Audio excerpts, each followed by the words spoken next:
भगवान कह रहे मैं तुम्हारा भार ढोऊंगा, तू काहे को चिंता कर रहा है। ये ऐसा कोई कहने वाला मिल जाए तो अभी देखो जगत में नाच पड़े। अगर प्रभु तो कह रहे हैं लेकिन कोई सुन ही नहीं रहा। देखो माया की बात देखो, प्रभु चिल्ला के कह रहे कोई सुन नहीं रहा। वो कह रहे कि तुम्हें कुछ नहीं करना, बैठे बैठे माला माल हो जाओगे, बस चिंतन करो हमारा बस। तो हम सुख के लिए, संपत्ति के लिए, नाम के लिए, जो भी सारा प्रयास, चिंतन, क्रियाएं इसीलिए तो कर रहे हैं।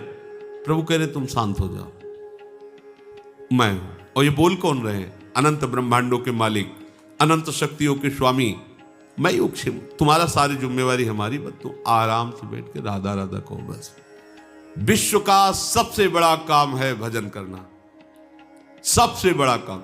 एक बार आद्य गुरु भगवान शंकराचार्य जी अपने परिकर के साथ गंगा किनारे विचरण कर रहे थे, तो देखा दो आदमी मछली पकड़ने के लिए बंसी लगाए से एक टक बैठे ऐसे, जरा सा हिलती तो एकदम सावधान होकर से नजदीक गए।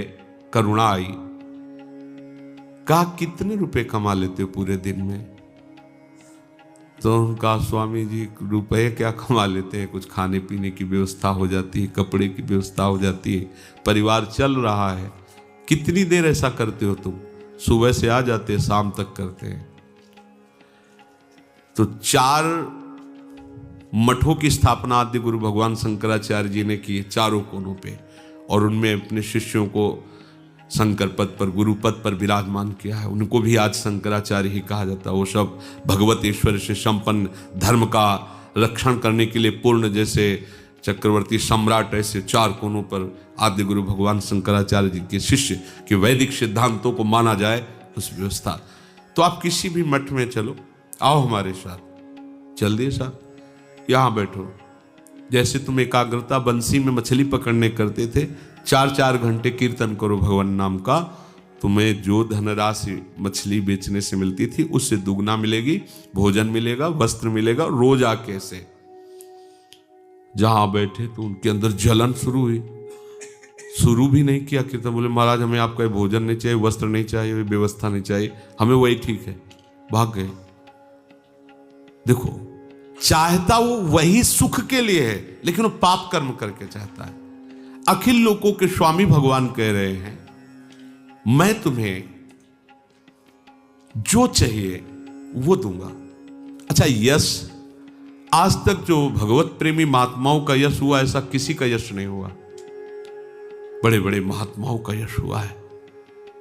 कैसा भी भगवान का भक्त हो, कभी दुर्गति को प्राप्त नहीं होता। कैसा? इसलिए शब्द क्यों माना जीवन में नहीं समेट पाया, तो भगवान कहते हैं कि नामे भक्ता प्रणश्यति, मेरे भक्त का नाश नहीं होगा। और कोई ऐसा ऐश्वर्य नहीं जो भक्त के चरणों में समर्पित ना हो जाए। समस्त सिद्धियां, रिद्धियां सब, पर वो भगवत प्रेमी होता है, इसलिए इन सब बाह्य वस्तुओं को स्वीकार नहीं करता। आपको लगता है कुछ चंद रुपये मिल जाना, कुछ भोग सामग्री मिल जाना, ये भजन का फल है? भजन आप समझो, भजन चिदानंदमय, उसका फल ये प्राकृतिक वस्तुएं नहीं हो सकती है। तो ये क्या है? ये भगवान की लीला है। साधक के, उपासक के, महात्माओं के जीवन में दोनों पक्ष रखकर दिखाते हैं। एक पक्ष दिखाते हैं घोर अकिंचन वैराग्य का, और एक पक्ष रख के दिखाते हैं कि जो जल में कमल का फूल रहे। हमारे को प्राप्त हुए महापुरुष देखो कैसे रहते हैं संसार में। तो तुम्हारा भार मैं ढोऊंगा, इस बात पर तुम्हें विश्वास क्यों नहीं होता? क्या तुम भगवान पर विश्वास नहीं करते हो? भगवान कहे केवल मेरा नाम जप करो, मेरा चिंतन करो, बस सारी जिम्मेवारी मेरी। एक बार होके देख लो।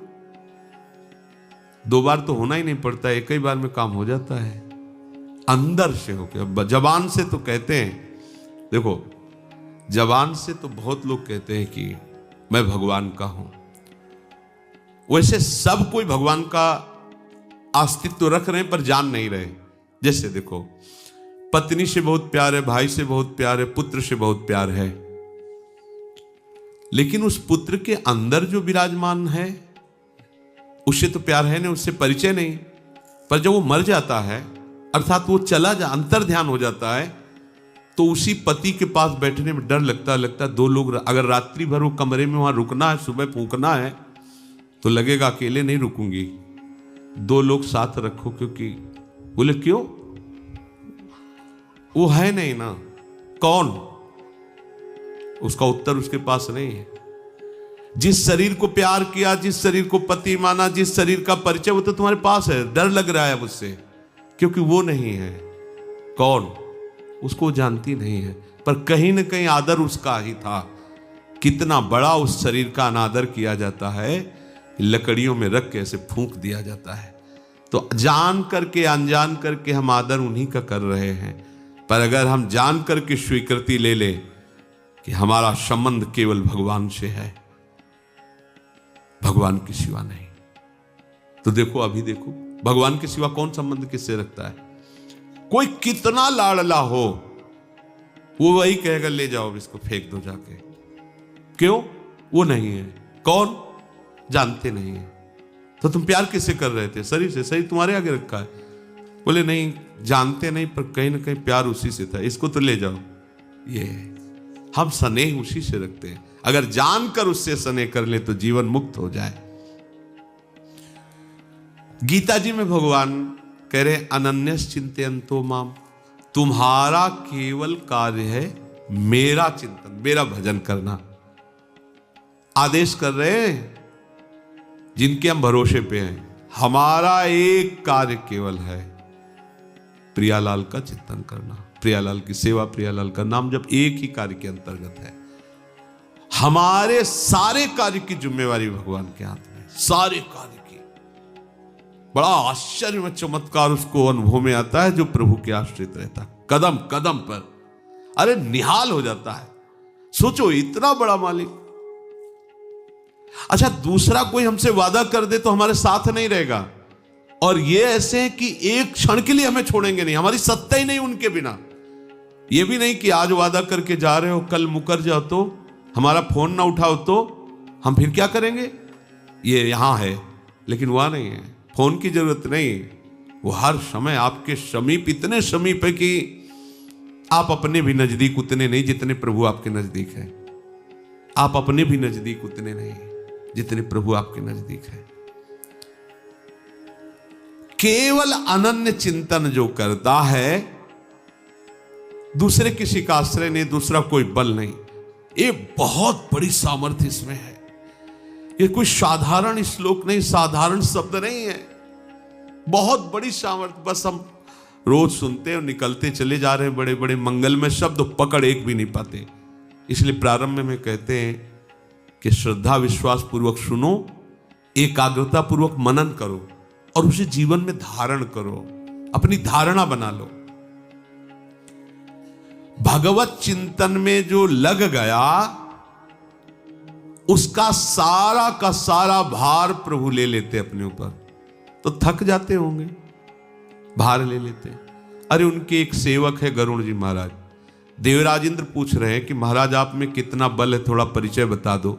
जब अमृत कलश हरण करने गए, उनका पूरे त्रिभुवन को, ब्रह्मांडों को अपने एक पंख के कोने में रखकर आराम से उड़ सकता हूं। त्रिभुवनपति प्रभु के वाहन श्री गरुड़ जी महाराज कह रहे, पूरे ब्रह्मांडों को अपने एक पंख पे आराम से रख करके उड़ सकता हूं। भगवान के एक अंश से प्रकाश शेष भगवान सरसों के दाने के समान, जैसे अपनी खोपड़ी में सरसों का दाना डाल दिया जाए, कैसा है, लगेगा क्या कि कुछ पड़ा है? ऐसे एक सरसों के दाने के समान अनंत ब्रह्मांडों को अपने फड़ पर धारण किए। तो मुझे एक जीव का भार प्रभु के ऊपर क्या लगेगा?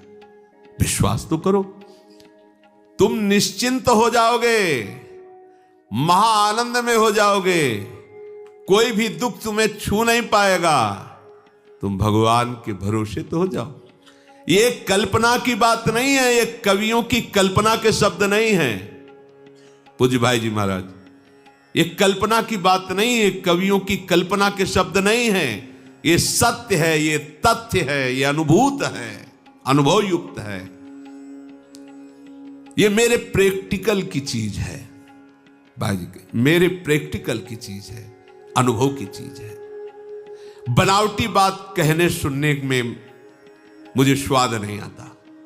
ये प्रैक्टिकल की चीज, अनुभव की चीज है, अनुभव की, तुम भी अनुभव करो। पर होना चाहिए दृढ़ विश्वास।